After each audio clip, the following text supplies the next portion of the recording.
limited. They're so black. They're so black, so black, so black. And their hair.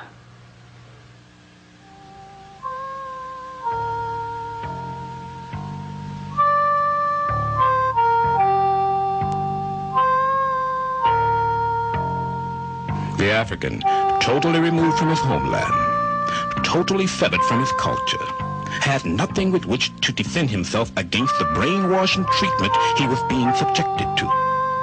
He thought constantly of his home, and for a while this helped him endure the unendurable. His mind reflected on the warning of the old wise men who told the people, "The pale man will come soon. He will take away our warriors and run into a strange land. It will be a painful time for our people." The wise men, to whom few paid serious attention due to their inability to comprehend paleness, were correct in their prediction.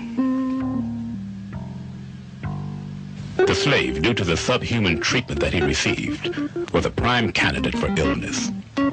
Illness was not considered to be an excuse for rest and relaxation, unless it was debilitating.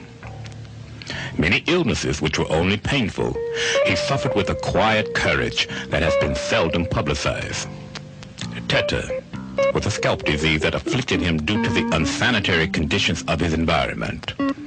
Ringworm, parasitic infestation, and body lice also caused him untold misery. The African, once a proud warrior and dignified human being, had become the tender of livestock. The upkeep of the animals that he cared for was of greater concern to the master than was his own. Most assuredly, since he had in his possession no personal grooming implements with which to effect personal hygiene considerations, he was unkempt and unclean. The damage done to his self-esteem can only be imagined. His ability to endure and survive where others obviously could not has to be admired. Before long, a new generation would come to know the degradation of slavery.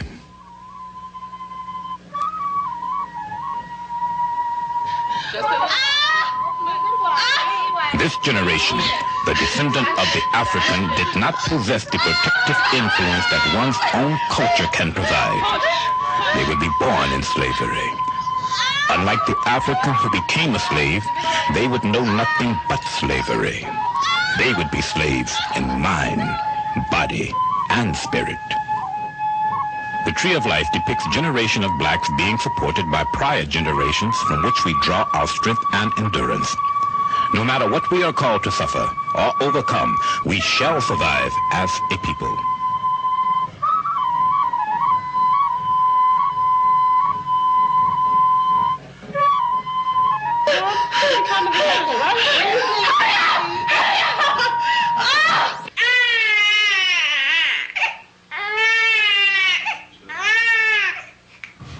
The house slave, whose responsibilities included preparing the master's food, had to make sure that her hair was covered at all times. In addition, due to her inability to comb it, for lack of a comb, she was understandably quite sensitive about its appearance.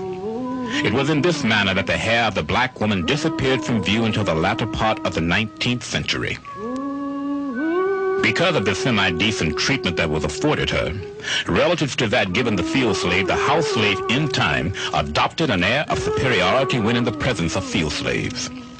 It bothered her that the master could not stand to look at her uncombed hair.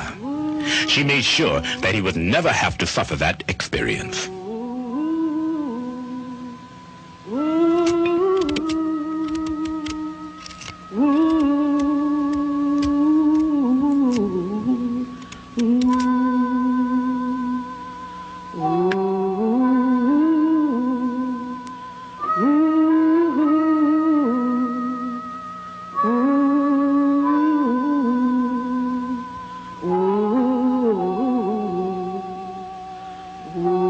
Due to the presence of a black nanny in the home of the well-to-do white American, it was not long before she became a popular item in the form of salt and pepper shakers. The popularity of these caricatures of blacks gained and diversified to include Old Black Joe. This caricature of the house slave in later years came to be known as Aunt Jemima. This famous caricature would later be copyrighted and would appear on the breakfast table of virtually every home in America.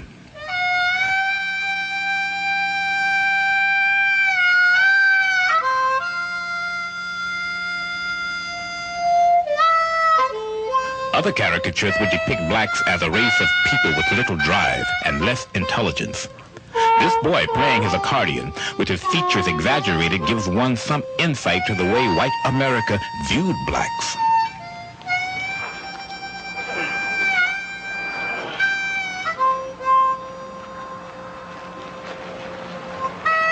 Come on, Sal, we got the area full dark. Yeah. We got to go home and feed these children. Yeah, be getting dark soon.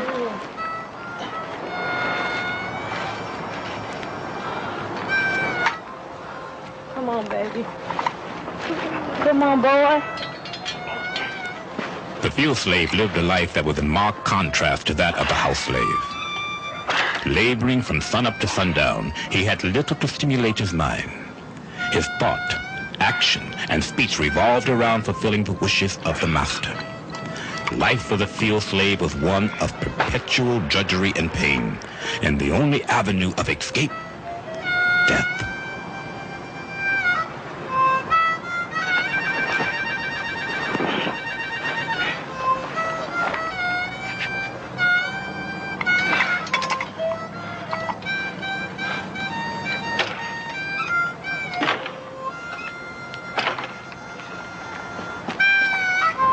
Women worked alongside men. Their children, if too young to put in a day's labor, tagged along behind them. Protected by their youth from the exhausting demands of slave life, their minds sought stimulation in deep imaginings.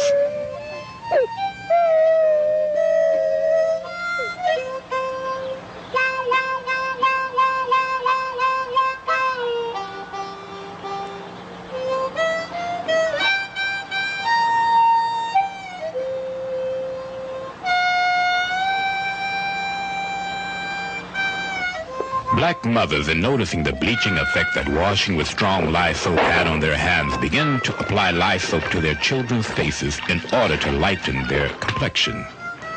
This was done in an attempt to lessen the pain that they had come to associate with blackness. What you doing to him? Why don't you do something for that nappy hair? This child got the nappiest hair I ever seen. Mama, you don't have to say things like that about my baby. Well, if you'd listened to me in the first place, his hair wouldn't be that nappy. The mother would also pinch the child's nose to make them less broad and press the child's lips upward in order to suppress their natural fullness.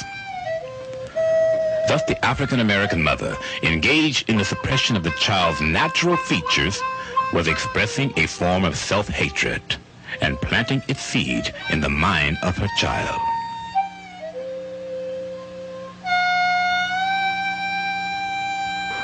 No, please don't. It's all right. No, no. It's all right to be with me. No, It's all right. no, please don't. It's all right. No, please. It's all right. Stop, please.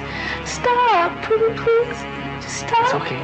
No, No, it's all right. no, it's not all right. Yes, it is. No, it's not. It is. Please don't. Please, It's all right. please don't hurt me. It's all right. No, please don't. No. The sanctity of womanhood did not extend to the black woman, who was often called upon to satisfy the sexual desires of her white master. The product of these sexual encounters between black slave and white master resulted in the creation of the mulatto, a person who is by definition half white and half black. The mistress of the house involved herself in more important things than monitoring the activities of her husband.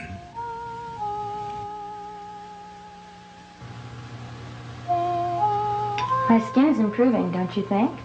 Yes, Mrs.